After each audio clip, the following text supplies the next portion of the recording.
విశాఖలో వెలుగు చూసిన గోమాంసం నిల్వ అక్రమ రవాణా కేసు రాజకీయంగా ప్రకంపనలు సృష్టిస్తోంది. తొలుత బాపట్ల ఎమ్మెల్యే అనుచరుడిపై ఆరోపణలు రావడంతో కూటమి ప్రభుత్వంపై వైసీపీ విమర్శలు ఆరోపణలు చేసింది. అయితే విచారణ జరిపే కొద్దీ సంచలన విషయాలు వెలుగు చూస్తున్నాయి.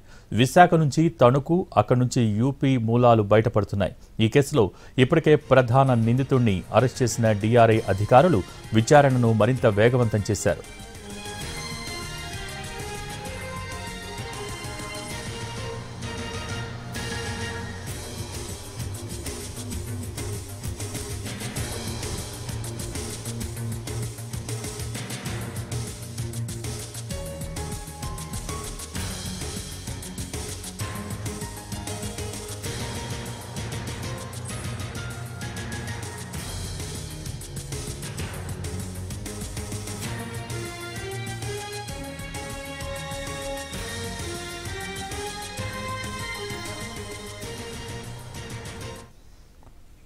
విశాఖ శివారు సొంచాం సమీపంలో ఉన్న శ్రీమిత్ర మెరైన్ ఏజెన్సీస్ కోల్డ్ స్టోరేజ్లో 1,89,000 కేజీల నిషేధిత పశుమాంసం నిల్వల్ని డైరెక్టరేట్ ఆఫ్ రెవెన్యూ ఇంటెలిజెన్స్ గుర్తించడంతో కేసు నమోదైంది.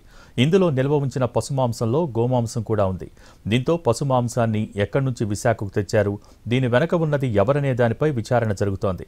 కేసు విచారణలో ఉత్తరప్రదేశ్ వ్యాపారులది కీలక పాత్రని తేలింది.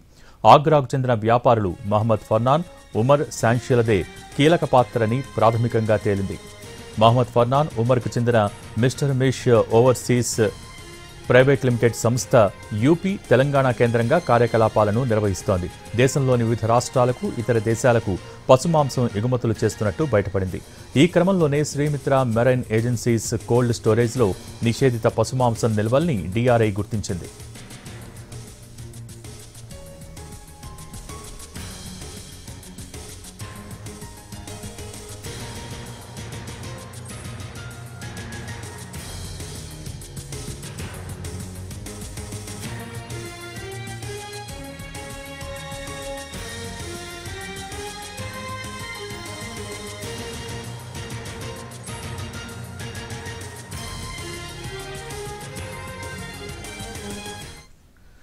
డీఆర్ఐ సమాచారం ఆధారంగా విజిలెన్స్, పశుసంవర్ధక అధికారులు శాంపిల్ సేకరించి హైదరాబాద్ ఫోరెన్సిక్ ల్యాబ్కు పంపించారు. అక్టోబర్ 3వ తేదీన నమూనాలు సేకరించి పంపిస్తే నెల రోజుల తర్వాత నివేదిక అందింది. గేదె, ఎద్దు మాంసంతో పాటు నిషేధిత గోవు మాంసం ఉన్నట్టు తేలింది. ఈ నివేదిక ఆధారంగా శ్రీమిత్ర కోల్డ్ స్టోరేజ్లో ఉన్న దాదాపు 4 కోట్ల రూపాయల విలువైన పశు మాంసాన్ని సీజ్ చేశారు.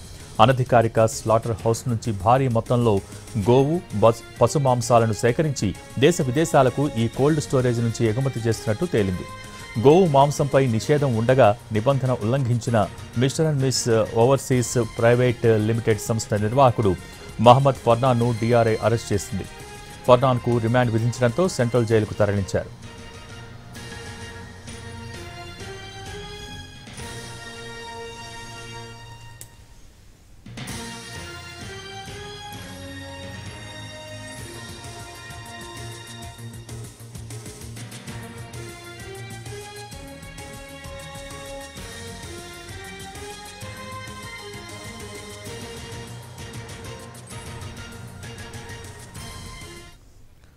సీజ్ చేసిన పశుమాంసం 1,89,000 టన్నులు. ఇంత పశువధ ఎక్కడ జరిగింది, ఎక్కడి నుంచి ఇక్కడికి తీసుకొచ్చి ప్రాసెస్ చేశారు? స్లాటర్ హౌస్లు అనుమతి పొందినవా, అనధికారికంగా నడుస్తున్నాయా?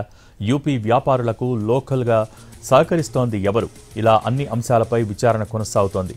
మహమ్మద్ ఫర్నాన్ను పీటీ వారెంట్ మీద అదుపులోకి తీసుకుని విచారణ జరిపేందుకు చర్యలు మొదలయ్యాయి. అదే జరిగితే ఈ నెట్వర్క్ ఛేదించడం ఈజీ అవుతుందనే అంచనాలు కూడా ఉన్నాయి.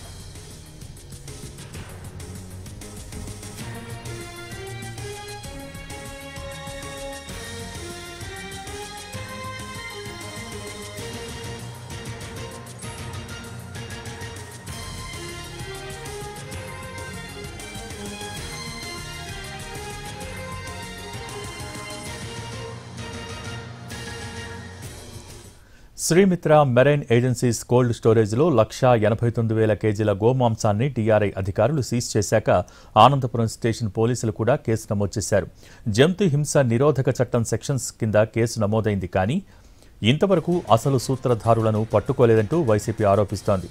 అధికార టీడీపీ ఎమ్మెల్యే అనుచరుడు గుప్తాను కాపాడేందుకు పోలీసు ఉన్నతాధికారులు ప్రయత్నిస్తున్నారని ఆరోపిస్తున్నారు.